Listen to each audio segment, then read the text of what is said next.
Bonjour à, Bonjour. bonjour à toutes et tous, bienvenue dans ce webinaire France Biotech. On va démarrer dans quelques instants. Voilà, les personnes arrivent au fil de l'eau. Donc je vais me présenter, Mathieu Boutemi, je suis le responsable des relations institutionnelles chez France Biotech et je coordonne le groupe de travail essais cliniques. J'en profite pour excuser Alexandre Regnault qui devait modérer ce webinaire et qui semble rencontrer des difficultés pour se connecter, donc un peu en catastrophe. Voilà, on va faire autrement. Peut-être avant de laisser la parole à Angèle, que je remercie, vous présenter en quelques mots le groupe de travail essais cliniques qui est assez dynamique, qui fédère les entrepreneurs, mais aussi les autres acteurs, que ce soit des institutionnels, des prestataires de services qui travaillent sur les essais cliniques. On a plusieurs thématiques phares qu'on essaye d'adresser, voilà, pour faire des recommandations auprès des pouvoirs publics derrière. Donc une multitude de sujets sur lesquels on intervient, que ce soit les essais cliniques décentralisés, la nouvelle réglementation européenne sur des essais cliniques. Donc voilà, il y a différentes thématiques qu'on adresse, toujours preneur de nouvelles forces vives. Donc voilà, si intérêt de votre côté, n'hésitez pas à nous solliciter. On a des réunions assez fréquentes toutes les 6 à 8 semaines où on adresse ces différents sujets et on sera ravis de vous accueillir voilà, pour y contribuer. Mais sans plus attendre, je vais laisser la parole à Angèle pour traiter le sujet du jour. Angèle, Ok, pour les termes. merci Mathieu. D'abord, je vais remercier France Biotech de me donner cet espace de parole pour parler de l'empreinte carbone sur les essais cliniques. Très rapidement, je me présente. Je suis donc directrice générale du groupe Multi-Health. En fait, j'ai un parcours scientifique en santé humaine depuis plus de 25 ans. Donc, j'ai fait de la génétique, de l'épidémiologie. Et puis ensuite, j'ai découvert le monde de la recherche clinique à travers des activités de rédaction médicale et de gestion de projet aux affaires médicales. J'ai été aussi en charge du management de la recherche et de l'innovation dans un laboratoire de compléments alimentaires, laboratoire français. Et enfin, j'ai rejoint le groupe Multi-Health en 2018 en tant que directrice scientifique et réglementaire. Aujourd'hui, j'en assure la direction générale. Je suis encore très impliquée dans la méthodologie et l'innovation parce que c'est vraiment deux moteurs pour moi au quotidien. Quelques mots sur le groupe Multi-Health avant de rentrer dans le vif du sujet. Donc, en fait, le groupe Multi-Health, il est constitué de 5 sociétés aux expertises complémentaires. Nous sommes prestataires de services en recherche biomédicale et donc nous proposons une palette de services et d'expertise dans ce domaine. Alors, vous avez au centre les 3 sociétés CleanAct, CleanFile et Statitech qui en fait constituent le pôle CRO ESN, donc qui mettent à disposition, proposent des prestations en opérations cliniques, réglementaires, rédactionnelles, data management, statistiques. Et CleanFile en fait développe les outils digitaux qui permettent de mener à bien ces essais cliniques. Sur la gauche, c'est Formatis, donc c'est notre centre de formation intégré au groupe qui existe depuis plus de 25 ans. Et donc, on forme bon nombre d'acteurs à des métiers qui sont phares comme attaché de recherche clinique, data manager. Et on contribue aussi à la montée en compétences de personnes qui sont déjà en poste au sein de structures. Et puis, pour finir, Tempo Pharma, à droite, qui est notre société d'outsourcing, de consulting, et qui permet la mise à disposition de ressources pour répondre aux besoins des clients.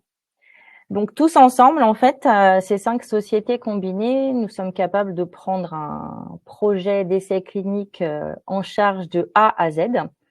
Et on travaille pour tout type d'acteurs, tout type de produits de santé, médicaments, dispositifs médicaux, compléments alimentaires. On fait aussi du hors produit de santé. Donc, aussi bien en France qu'à l'international. Alors, le sujet qui nous réunit aujourd'hui, en gros, c'est l'impact écologique de la recherche clinique avec la mesure des émissions de gaz à effet de serre et l'adoption, on va voir ensuite, de pratiques vertueuses. Nous, au sein de Multiel, ça fait à peu près 2 ans qu'on s'intéresse fortement au sujet dans le cadre de notre responsabilité puisqu'on accompagne les promoteurs d'essais cliniques. Et donc, on a un rôle majeur à jouer dans la transition écologique au sein du domaine de la santé. Je vais donner quelques éléments chiffres clés sur le contexte. Qu'est-ce qu'on en sait aujourd'hui? En fait, en France, les premiers chiffres, on va dire rigoureux et tracés, ont été publiés par un think tank, donc un groupe de réflexion qui s'appelle le Shift Project. En gros, c'est un groupe qui œuvre en faveur d'une économie qui soit libérée ou allégée de la contrainte carbone. Et donc, ils sont à l'origine de plusieurs rapports scientifiques, alors en santé, mais aussi dans plein d'autres domaines.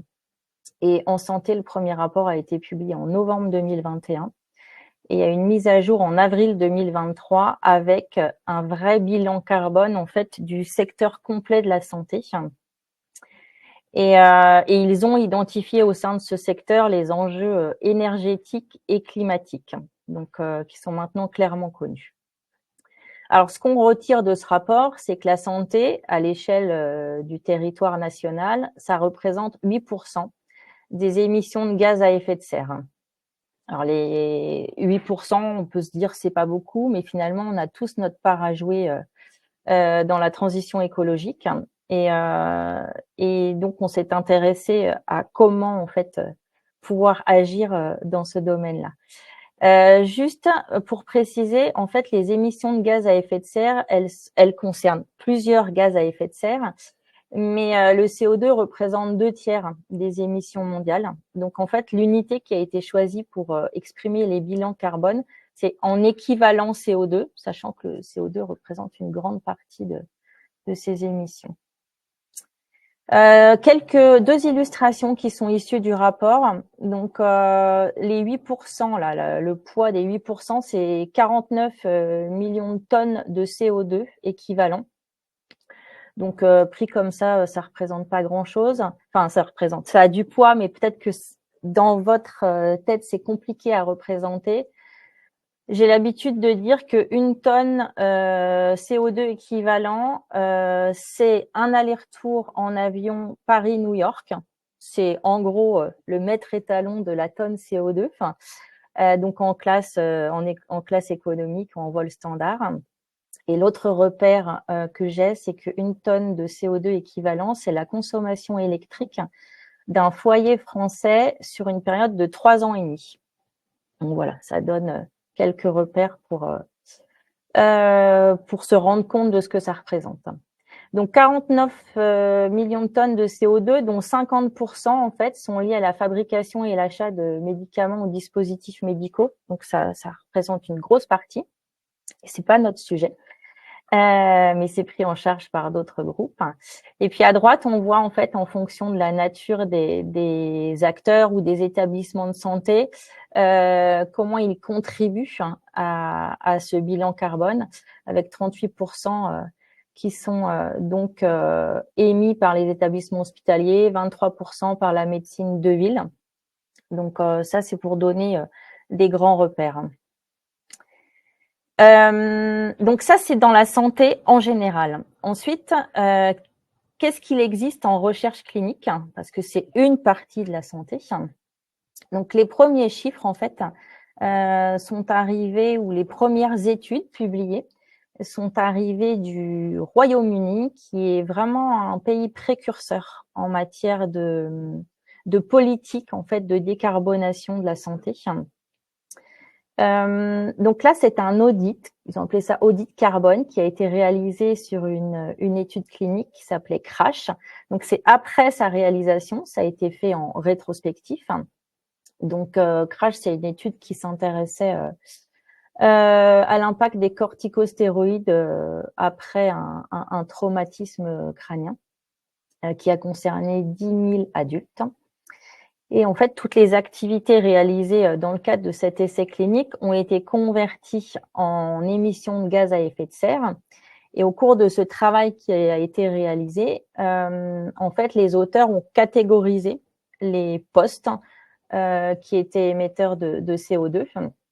Et donc, on voit le calcul global dit que cet essai clinique a été à l'origine de l'émission de 630 tonnes de CO2, avec un poste fortement contributeur, donc à 39%, qui était représenté par les locaux. Alors, en fait, c'est ce qu'on appelle aussi les Clinical Trial Units. C'est les unités qui sont en charge de la recherche clinique, donc les centres investigateurs. Et c'est principalement lié, enfin la consommation, l'émission de gaz à effet de serre est principalement liée à la consommation électrique, aussi à la maintenance de ces locaux et à la gestion des déchets. Ensuite, une part de 28% qui était liée aux produits à l'essai. Donc dans cet essai clinique, c'était un peu, enfin c'était pas particulier, mais le circuit du médicament était très large puisque le médicament était fabriqué aux États-Unis. Le placebo était fabriqué en France. Le médicament et le placebo étaient conditionnés au Pays de Galles et ensuite tout était renvoyé à Londres pour être distribué dans les différents hôpitaux de cet essai. Donc vous voyez qu'il y a quand même beaucoup de distance parcourue et ça explique que ce poste-là, lié les produits à l'essai, soit aussi important dans le bilan. Donc ça, c'était une partie des premiers chiffres. En fait, le National Health Service, donc toujours au UK, a passé en revue, enfin, a fait une revue systématique de 12 essais cliniques qu'ils avaient réalisés, donc 12 essais cliniques randomisés, contrôlés. Et en fait, ils ont évalué que en moyenne, le bilan carbone d'un essai clinique était de 78 tonnes de CO2. Alors, vous voyez que les chiffres sont pas simples à comparer parce qu'en fait, ça dépend de la nature de l'essai, du nombre de centres, du nombre de patients. Et donc, on prend l'habitude d'exprimer ça par patient. Donc là, on est à 306 kg de CO2 par patient. Et sur la diapo précédente, on était à 63 kg. Donc, ça donne quelques repères, quelques échelles. Et après, en fait, c'est intéressant, non pas comparer d'un essai à l'autre, mais c'est au sein d'un essai, qu'est-ce que je pouvais faire différemment pour réduire cette empreinte. Alors, quand nous sommes intéressés au sujet, on a donc fait une revue de la littérature. En fait, on est vraiment, Multiel s'est engagé dans une santé durable et responsable. Nous accompagnons les acteurs de la recherche clinique, donc les promoteurs et les équipes cliniques, dans la réalisation des essais. Et donc, comme je vous le disais, on a aussi notre part de responsabilité dans cette transition écologique. Donc, on en a pleinement conscience. Et en fait, il faut savoir qu'à ce jour, il n'existe aucun outil qui permette de chiffrer l'empreinte carbone d'un essai clinique. Donc, c'est le défi qu'on s'est lancé, en fait. On a formé une Green Team, comme je l'appelle, et on a développé notre propre calculateur. Alors, comment est-ce qu'on a démarré? Donc, ça, c'était 2022-2023. En fait, on a fait un travail de dissection, de cartographie approfondie des différentes activités qui sont menées en recherche clinique et qui nous concernent directement. Ça veut dire que nous, pour l'instant, nous n'avons pas intégré la fabrication du médicament. Nous ne sommes pas fabricants de produits actifs. Donc ça, c'est un autre volet. On est vraiment sur les prestations qu'on réalise en recherche clinique. Et donc, on a obtenu une première ébauche de grille de calcul sur la base de 7 catégories d'activités qui en fait correspondent à nos domaines d'expertise dans le cadre de la proposition de nos prestations de services. Donc, on a commencé à faire les premiers calculs comme ça. Et d'ailleurs, en fait, le travail qu'on a réalisé pour cette première grille a permis de faire une publication sur le constat actuel en termes de chiffrage et de pratique. Et on a aussi émis des recommandations. Donc ça, c'est une publication qui a été parue dans DeviceMed en novembre 2023. Et donc parmi ces recommandations, en fait, qui étaient là aussi catégorisées, on avait par exemple définir précisément l'objet de la recherche en utilisant pleinement les données existantes. Je vais y revenir, mais on a parfois des données qui existent déjà et qu'il n'est pas nécessaire d'aller collecter. Et nous, il y a quelque chose qui nous anime bien aussi, c'est quand on regarde dans la réalisation, en fait, c'est tout ce qui peut être fait à distance et tout ce qui peut être mutualisé en termes de déplacement. Donc ça, c'était nos premières recommandations. Et en janvier 2024, un article a été publié, alors que moi je considère comme étant un article fondateur. Il a été publié par Jessica Griffiths, qui est en fait travaille à l'Institut de recherche sur le cancer à Londres, donc qui baigne dans cette culture de la décarbonation et qui, avec une équipe de Liverpool, a, elle, structuré une grille, enfin, a identifié, en fait, 10 postes à contribution majeure. Donc, le travail qu'elle a réalisé, en fait, c'est sur le même principe. On cartographie d'abord tous les actes qui sont réalisés, toutes les activités qui sont menées. Ensuite, on quantifie ces activités en termes d'émissions de gaz à effet de serre. Et puis, elle a éprouvé son modèle. Elle a fait plusieurs runs de calcul avec des essais qui existaient déjà, donc toujours en rétrospectif, pour valider son outil. Et donc, sur la base de ces quantifications, il y a 10 postes majeurs qui sont ressortis. Et dans son article, en fait, dans leur article, ils mettent à disposition les grilles de calcul qui sont derrière leur calculateur. Donc, nous, sur la base de ça, et avec ce qu'on avait déjà mis en place, on a conçu notre propre calculateur appliqué à nos besoins, qui s'appelle EcoClean et qui, en fait, permet d'évaluer l'empreinte carbone d'un essai clinique. Donc, nous l'avons validé en interne sur le même principe que ce qui a été fait dans la publication, donc en faisant des runs sur des études, en faisant des évaluations sur des études qui sont déjà clôturées. Et puis, on a aussi comparé nos résultats à ce qui avait déjà été obtenu dans la littérature. Et donc, on est sur les mêmes fourchettes et ça a permis de valider complètement l'outil. Donc, je vais vous montrer 2 exemples de ce que nous avons pu calculer pour que ça illustre un peu mon propos. Là, je vous présente une étude qui était une étude observationnelle réalisée en France sur une durée de 3 ans et demi avec 150 patients et 21 centres investigateurs et un CRF, donc un recueil de données qui était papier. Donc, les investigateurs et les patients remplissaient des formulaires papier qui ensuite nous étaient envoyés pour la saisie. Sur cette étude, le chiffrage total du bilan carbone lié à nos activités, il a été évalué à 16,53 tonnes. Quand on ramène ça à l'échelle du patient, ça fait 110 grammes, équivalent CO2 par patient. 3 postes qui sont plus contributeurs que les autres. CTU Emissions, c'est donc ce que je vous disais, c'est ce qui est lié à la vie des unités investigatrices. Ensuite, il y a tout ce qui était lié au voyage, au déplacement du personnel à l'étude, qui pèse lourd, qui pèse 44, presque 45%. Et puis ensuite, tout ce qui était lié aux analyses et à la clôture des centres. Donc ça, premier type d'étude observationnelle. Maintenant, je me place dans le cas de figure d'une étude interventionnelle à laquelle on a participé, où il y avait 8 pays européens. Nous n'étions pas en charge de la France, donc elle ne fait pas partie du calcul. C'est une étude qui a duré 6 ans, avec 530 patients, un nombre de centres de 50, et puis le recueil de données par voie électronique. Et là, quand vous regardez, en fait, l'empreinte carbone, elle est bien supérieure, mais c'est normal parce qu'on n'est pas du tout sur le même périmètre. Et c'est 1,9 tonnes équivalent CO2 par patient. Donc, c'est beaucoup plus important.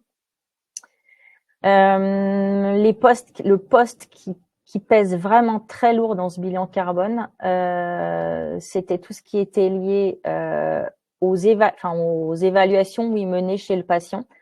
Il y a beaucoup d'examens, que ce soit sanguins, radiologiques ou autres. Donc, ça mobilisait beaucoup de ressources. Et puis, on a toujours le poste des déplacements du personnel à l'étude qui est important. Et ça, c'est lié en fait aux attachés de recherche clinique qui se rendent sur les centres investigateurs pour monitorer les données, pour vérifier la qualité des données recueillies. Donc, en fait, quand on a fait ce constat-là sur du rétrospectif, qu'est-ce qu'on peut faire? C'est-à-dire que l'intérêt des CoClean, de ce calculateur, c'est pas de regarder ce qu'on aurait pu faire sur des choses qui sont déjà déroulées. En fait, l'intérêt, c'est de se positionner en amont de l'essai clinique et d'utiliser ça comme un levier d'amélioration des pratiques pour réduire l'empreinte écologique liée aux essais cliniques. Alors, je vais passer maintenant sur la partie quels sont les différents leviers. Il n'y a pas que EcoClean, il en existe beaucoup d'autres. Le premier levier, mais il ne rentre pas dans notre calculateur, mais c'est juste pour vous dire que, en fait, en termes de fabrication de médicaments et de dispositifs médicaux, en fait, ça c'est pris en charge par des groupes, par le LEM, par le SNITEM, et dans le cadre d'une politique de réduction carbone, une stratégie nationale qui s'appelle bas carbone. Donc le LEM a déjà diffusé sa feuille de route en mars 2023 et celle du SNITEM, elle est attendue pour le deuxième semestre 2024. Donc tout le monde en fait agit dans le même sens. Une des pistes majeures à privilégier pour réduire l'empreinte carbone, c'est se poser la question de savoir si ces données les données que je cherche à collecter, est-ce qu'elles n'existent pas déjà par ailleurs? Est-ce qu'il n'y a pas une base de données que je peux réexploiter pour répondre à tout ou partie de ma question de recherche?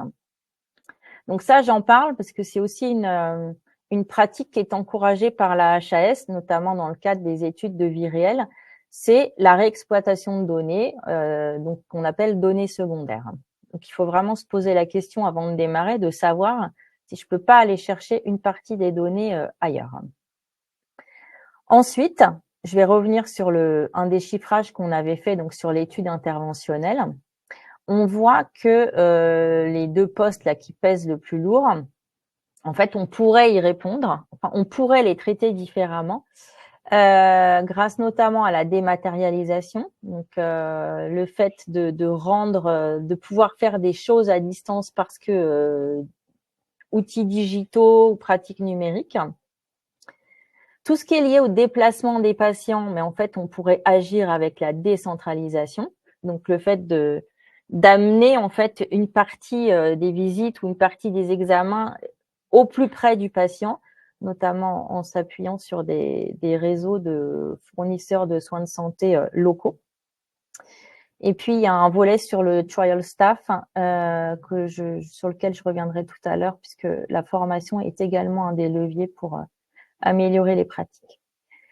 Donc là, je vais faire un focus sur la dématérialisation pour le contrôle des documents à distance, des documents et des données à distance. Donc, au sein de Multielx, en fait, depuis 2018, on a développé une plateforme sécurisée qui permet de faire du contrôle qualité de données à distance ou du contrôle de données sources à distance, ce qu'on appelle le RSDV pour Remote Source Data Verification. Donc, cette plateforme, en fait, c'est un espace sécurisé sur lequel les investigateurs peuvent poster des éléments, donc des éléments du dossier source, et ces éléments seront monitorés à distance par un ARC, un attaché de recherche clinique, qui est autorisé à le faire. Donc, la plateforme Distantia, c'est son nom, en fait existe, est déjà utilisée et permet vraiment d'avoir un impact important, on va le voir, sur la réduction des déplacements, donc sur une diminution des gaz à effet de serre liés à ces voyages d'attachés de recherche clinique qui se rendent sur les différents sites participants à la recherche. Donc, il faut savoir en fait qu'au niveau, je vous montre on va dire le parcours de Distantia. Donc, ça a été développé en 2018. On a une première étude qui a démarré en Europe avec Distantia en 2019. Ensuite, en 2020, période Covid, en fait, la CNIL a autorisé sans demande d'autorisation, le recours à ce type d'outils. Et donc, on a un promoteur hospitalier qui l'a également utilisé et on l'a utilisé aussi pour monitorer à distance sur des sites français. En 2022, on a fait un état des lieux sur le nombre d'utilisateurs. On était à plus de 400 centres utilisateurs. Et puis, on a initié des échanges rapprochés avec la CNIL pour faire en sorte que cet outil fasse partie en fait de l'arsenal digital ou numérique que les promoteurs pouvaient avoir à disposition. Parce qu'en fait, aujourd'hui, Distancia, comme toute autre plateforme numérique, ne rentre pas dans le cadre des méthodologies de référence. Donc, il y a une autorisation à demander à la CNIL. Alors, souvent, quand on est en échange, en discussion avec des promoteurs d'études, en fait, on a l'impression que ça représente un frein réglementaire ou un obstacle réglementaire énorme, un frein qu'on ne pourrait pas lever. Mais en fait, c'est juste une étape supplémentaire dans la demande d'autorisation. C'est ni plus ni moins que ça. Donc, quand vous faites un essai clinique, vous faites une demande d'autorisation auprès des autorités de santé. Alors, avec des documents essentiels, j'en ai mis 2, là, protocole et consentement. On sait qu'il y a plein d'autres choses. Mais ce qui est important, c'est que quand on veut utiliser Distancia, en fait, il faut le mentionner au protocole et aussi l'indiquer dans le consentement patient, qu'on va avoir recours à ce type d'outil pour monitorer les données. Une fois que les autorités de santé ont donné leur accord pour la réalisation de cette étude, alors on soumet un dossier technico-réglementaire à la CNIL. Et en fait, la CNIL, ce qu'elle va vérifier, c'est que l'outil en question est bien aligné avec les dernières bonnes pratiques qu'elle a publiées à ce sujet. Donc, ça date de mai 2024. Il y a eu une mise à jour, mais il y avait déjà un document avant. Et sont les bonnes pratiques sur le contrôle qualité à distance des essais cliniques. Je vous ai mis sur la droite, en fait, quelques spécificités, on va dire, techniques qui sont indispensables pour que un outil de RSDV, donc de contrôle qualité à distance, puisse être utilisé. Donc, nous, Distancia, on l'a toujours développé et mis à jour en fonction des contraintes réglementaires. Donc, aujourd'hui, en termes de caractéristiques techniques, il répond au cahier des charges qui a été édicté par la CNIL.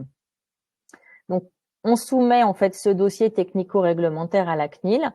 La CNIL a 2 mois pour donner son avis, enfin rendre son autorisation, 2 mois renouvelables. Donc effectivement, il y a une période de 4 mois pendant laquelle on attend le retour de la CNIL avant de pouvoir implémenter Distancia. Et donc implémenter cet outil, ça veut dire qu'on ouvre un portail spécifique à l'étude, que l'on crée des comptes sécurisés pour l'investigateur et pour l'attaché de recherche clinique, alors qui sont également formés, ces 2 corps de métier, on va dire, ou d'intervenants étant formés à l'utilisation de l'outil.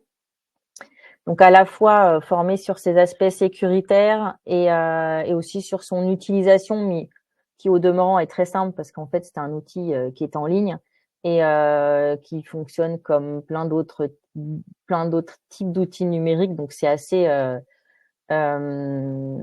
évident en fait à l'utilisation. Et à partir de là, en fait, quand on a créé les comptes, on peut avoir des échanges de données et c'est paramétré pour que les données soient détruites au bout de X jours. Donc, par défaut, je crois qu'on a 5 jours, mais on pourrait se dire que c'est plus. Mais ça dépend en fait de la volonté du promoteur. Donc, Distancia, qu'est-ce que ça représente en termes d'économie ou de gain quand on l'utilise? Donc là aussi, on a fait une évaluation rétrospective sur des études on a fait des simulations en fait sur des études qui avaient plus ou moins utilisé Distancia. Donc la première étude ne s'est déroulée qu'en France sur 15 centres investigateurs avec un nombre total de visites de monitoring qui était de 90.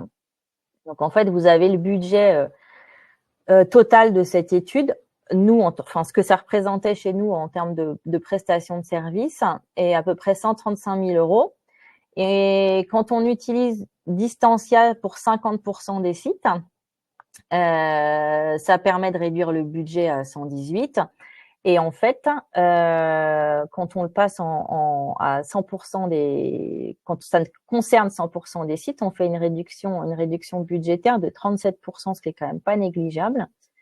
Et sur le deuxième cas d'étude, là, étude numéro 4, concernait 3 pays, France, Belgique et Espagne, avec 30 centres investigateurs.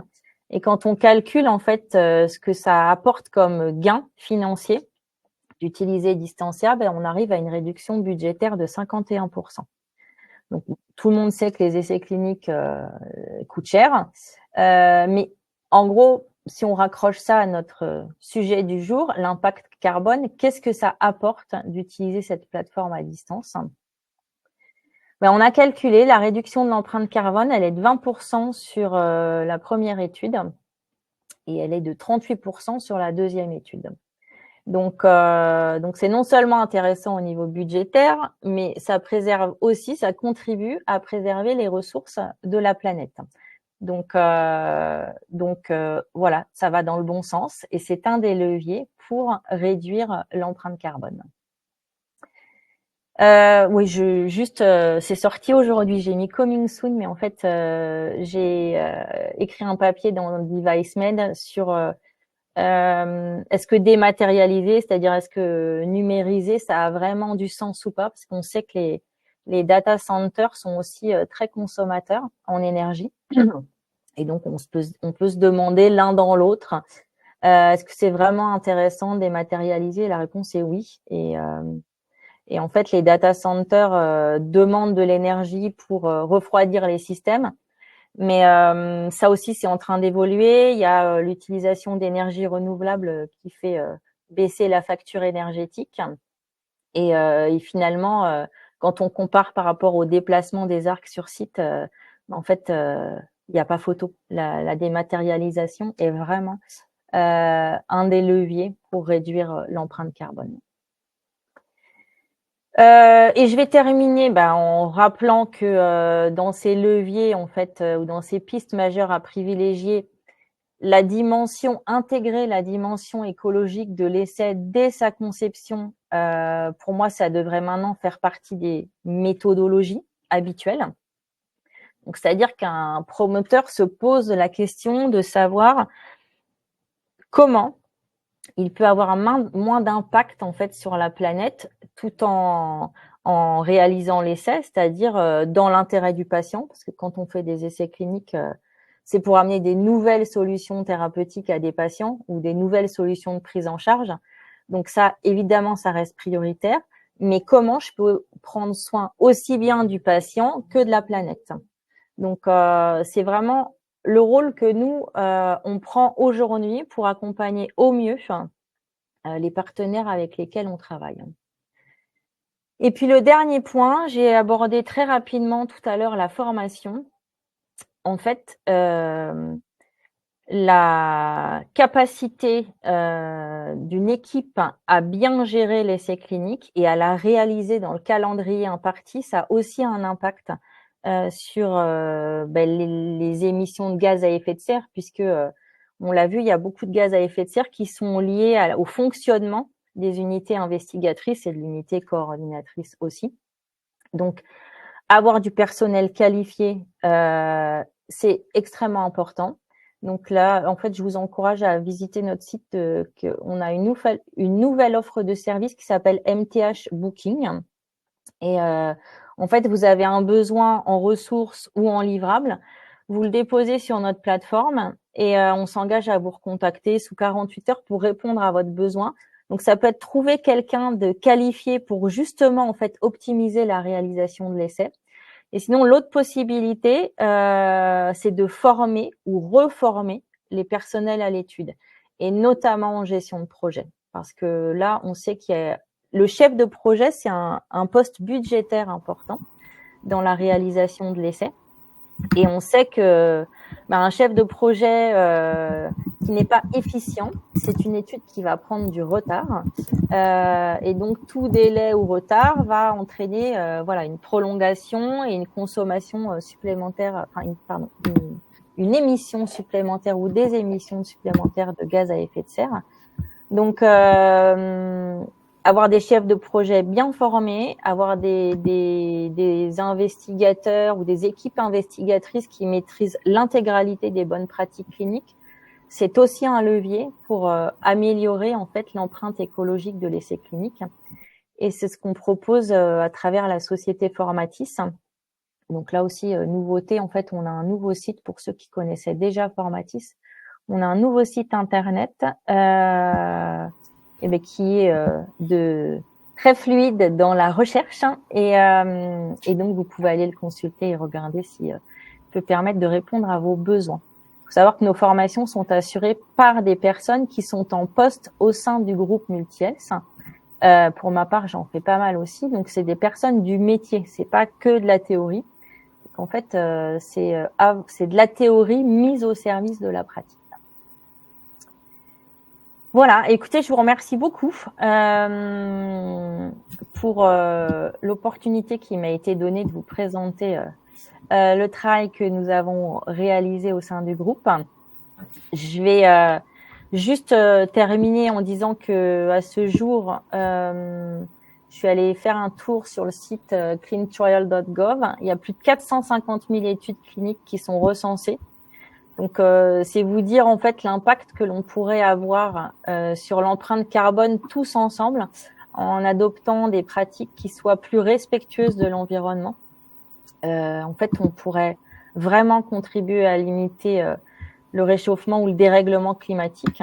Et c'est un peu, en fait, on sait que le dérèglement climatique a un impact important sur la santé des humains. Donc, c'est un peu le serpent qui se mord la queue. Donc, si vraiment on arrive à améliorer cette empreinte carbone, on va aussi contribuer indirectement à préserver la santé de citoyens ou concitoyens. Et j'ai lu quelque chose hier qui m'a beaucoup plu. Je vais finir là-dessus. Une expression qui parle de briser le plafond de verre, VERT, pour soigner durablement. Et voilà, j'ai trouvé ça très bon et très porteur aussi.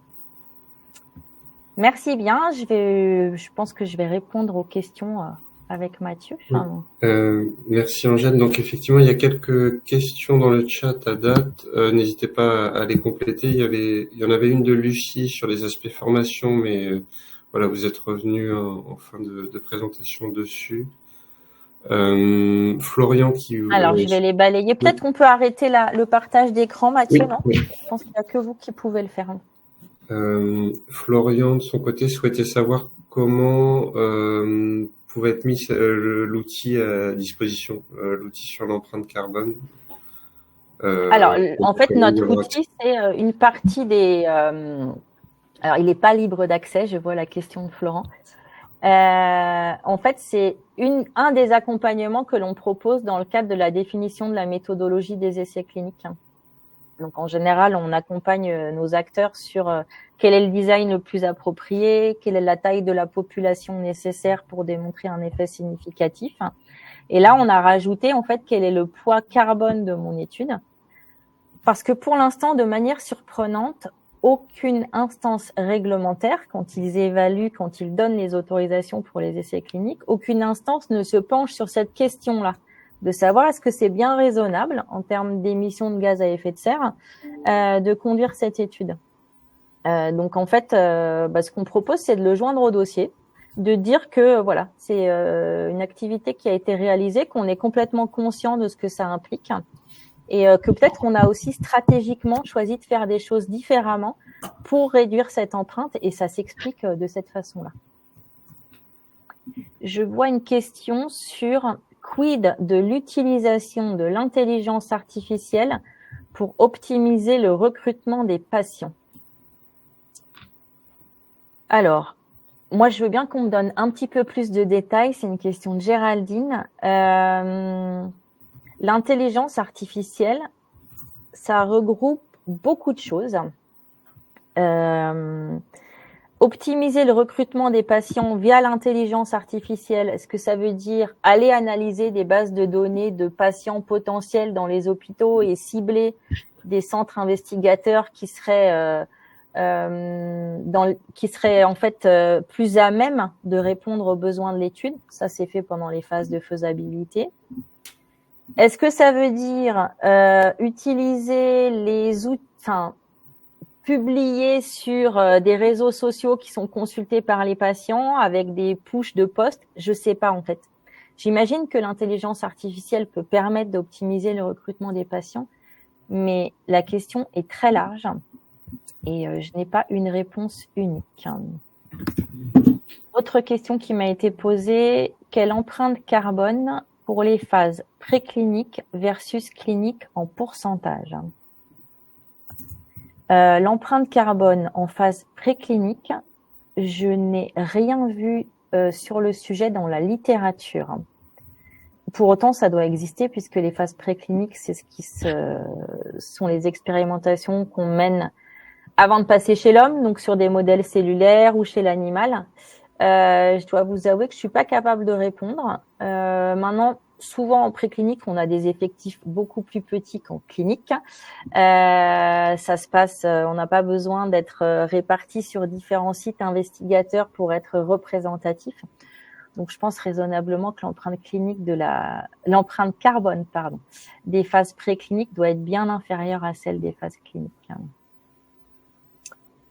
Ensuite, il y avait une question sur la formation, mais je pense qu'elle a été posée après sur comment est-ce que ça peut aider.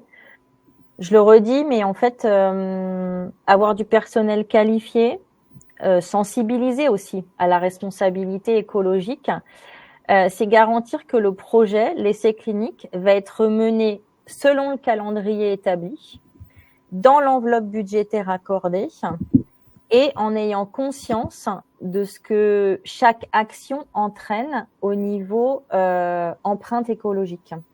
Donc, ça me semble important de sensibiliser l'ensemble des équipes sur respecter ce qui est prévu de faire, alerter aussi quand on sent que ça dérape et gérer au mieux le déroulé de cet essai clinique. Mais écoutez, je n'ai pas d'autres questions pour l'instant. Il y avait aussi une question sur le coût estimé pour un outil comme Distantia, pour un promoteur, les ordres de grandeur pour savoir combien ça pouvait coûter. Et peut-être plus un constat, il me semble que les centres hospitaliers sont très réticents à partager les données des patients. Comment les convaincre de mettre leurs données dans un centre partagé d'après votre expérience? Oui, alors, concernant le coût, en fait, le coût, il est indexé sur plusieurs données d'entrée, le nombre de patients, la durée de l'étude, le nombre de centres investigateurs concernés. Donc là, je vais renvoyer vers Mathieu Capera, qui est notre directeur solutions commerciales. Et donc Capera, ça s'écrit C-A-P-E-R-2-A. Donc, et lui pourra faire une évaluation budgétaire pour Distantia. Donc, c'est accessible comme outil. C'est pas quelque chose qui plombe les budgets des essais cliniques. Ensuite, il y a le complément sur les centres hospitaliers sont très réticents à partager des données de patients. Comment les convaincre de mettre leurs données? En fait, c'est tout. On peut les convaincre en arrivant à leur montrer en leur démontrant, que cet outil est sécurisé et accepté par la CNIL. Parce qu'en fait, ce qui les inquiète, c'est le respect du RGPD. Et en plus, les centres hospitaliers sont la cible de piratage. Donc, en fait, ils sont maintenant très réfractaires à tout ce qui est partage de données. Ça, c'est vrai. C'est aussi une réalité qu'on constate. Mais quand on s'entretient avec eux, qu'on leur montre, qu'on vraiment les met en situation pour savoir comment ça fonctionne, quels sont les niveaux de sécurité pour leurs accès, mais aussi pour les données qui y sont postées. Et puis surtout, c'est éphémère. Ça veut dire qu'à partir d'un moment, c'est détruit. Et ça, c'est à nous de le paramétrer. Donc, comme je vous disais, en général, c'est 5 jours. C'est hébergé par des acteurs qui sont agréés HDS, donc hébergement de données de santé. Donc, il y a tout un panel d'arguments à leur apporter et puis surtout leur montrer en pratique comment ça se déroule. Mais je suis d'accord avec vous, il y a une éducation à faire au niveau des investigateurs parce que c'est pas leur pratique habituelle. Et en fait, être acteur de la transition écologique, c'est aussi accepter de modifier ses pratiques. Et il y a beaucoup de personnes qui sont réticentes au changement, mais on ne pourra pas y arriver sans modifier les habitudes de travail. Donc ça, ça demande en fait de la patience, de l'éducation, et enfin de l'éducation pas au sens politesse, etc., mais de la sensibilisation, de leur montrer, parce que ça permet en termes de gains aussi. Hein. Et une fois qu'ils sont rassurés sur la sécurité, ils ont aussi un rôle à jouer pour prendre soin de la planète, du patient effectivement évidemment, et de la planète. Peut-être aussi une question pour avoir votre vision sur le niveau de connaissance de ce sujet pour les entrepreneurs en santé, et aussi savoir s'il allait y avoir de nouvelles législations dans les prochaines années qui allaient soit inciter, soit contraindre les entrepreneurs à s'emparer de ces sujets et mettre en Alors place. le sujet sujet RSE au sens large ou sujet uniquement écologique? Sujet RSE, mais vraiment focalisé sur les essais cliniques. Okay. J'ai oublié la première partie, c'est La- qu'est-ce que je sais de la connaissance de Oui. ces entrepreneurs sur le...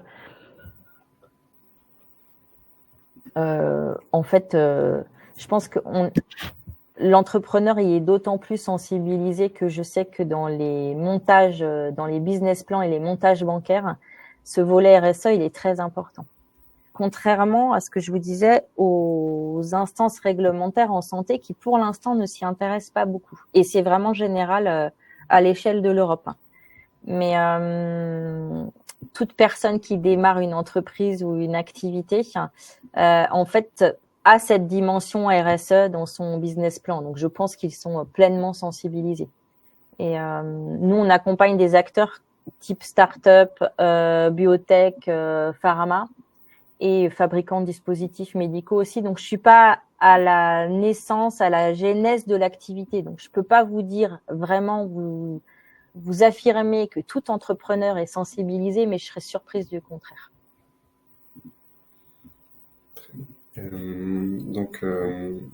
Jonathan qui souhaitait savoir si on pouvait partager votre adresse mail et également la présentation.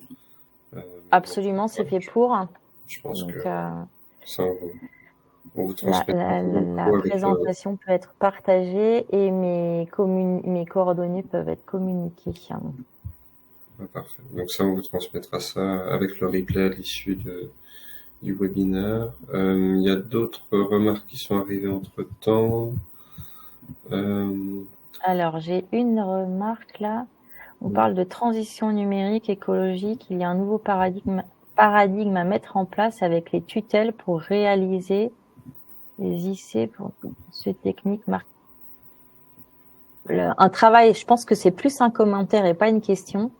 Un travail de fond doit être fait avec la CNIL, la HAS, la NSM en France, mais aussi en Europe, pour que la notion d'éco-responsabilité fasse partie des règlements européens. Je ne peux que partager et en fait, moi, à mon niveau, je parle d'éco-conception, c'est-à-dire intégrer cette dimension écologique dès la conception d'un essai clinique pour mesurer ce que ça entraîne en termes de d'émissions de gaz à effet de serre. Et l'éco-conception, c'est un terme qu'on retrouve à plein de niveaux parce qu'on parle aussi d'éco-conception du soin en hôpital. Je sais plus ce que j'ai vu d'autres aussi comme exemple, mais c'est en fait, ça doit faire partie de la réflexion globale dès lors que l'on met en place une activité en santé. Et il y avait une question aussi de Sana sur comment capitaliser sur les données existantes, l'usage des données secondaires que vous aviez mentionné. Ok. Comment capitaliser? En fait, c'est la donnée existe déjà et vous allez l'exploiter pour répondre à une des questions que vous avez. Ça peut être une question d'efficacité clinique, de sécurité d'utilisation. Ça peut aussi être une question médico-économique. Donc, il faut être autorisé à avoir accès à ces bases de données. Donc là, il y a aussi un parcours réglementaire à suivre pour avoir les autorisations. La HAS a vraiment fait un guide très utile sur ce sujet-là, qui est assez récent, qui a moins de 2 ans, sur l'utilisation des données secondaires dans le cadre des données de vie réelle. Donc, vous pouvez vous y référer. Je ne sais pas comment interpréter capitaliser sur les données secondaires. En fait, c'est comment les exploiter au mieux. Déjà, en ayant connaissance des registres, des cohortes, des bases de données qui existent. Ces bases de données, elles sont référencées au niveau français et européen. Alors, j'ai plus l'organisme en tête sur ce qui fait ça. Mais on peut avoir accès à un annuaire de la liste des registres et pour essayer de voir s'il n'y a pas des registres patients ou des cohortes qui ont été montées qui pourraient permettre d'amener de la donnée complémentaire dans le cadre de nos recherches. Merci. Et il y a une question de Claire aussi, si on pouvait faire appel à Distantia pour des essais cliniques en cosméto. Ah oui, il n'y a aucun frein à ça. En fait, ça s'adapte à tout type d'études.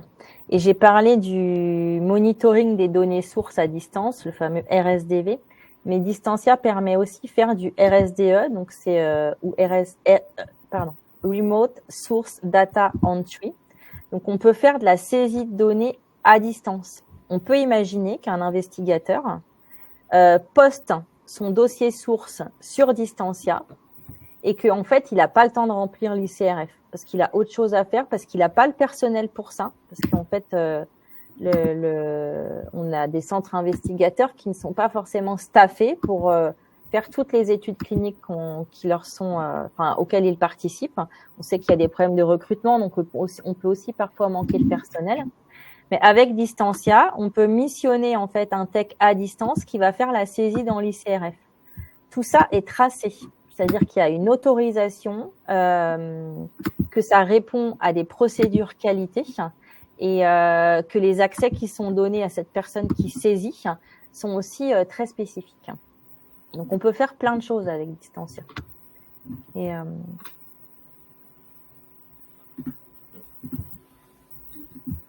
Très bien, j'ai l'impression. Très bien, écoutez, on s'arrête là, Mathieu, vous voyez encore. Oui, j'ai l'impression qu'on a répondu à l'ensemble des questions.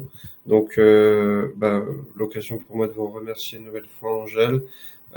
Préciser donc effectivement toutes les informations seront transmises à l'issue du webinaire et que voilà, Angèle, je pense, ce sera un plaisir de répondre à vos différentes questions. Oui, absolument, où je vous orienterai vers la personne qui pourrait être à même d'apporter la réponse à votre question.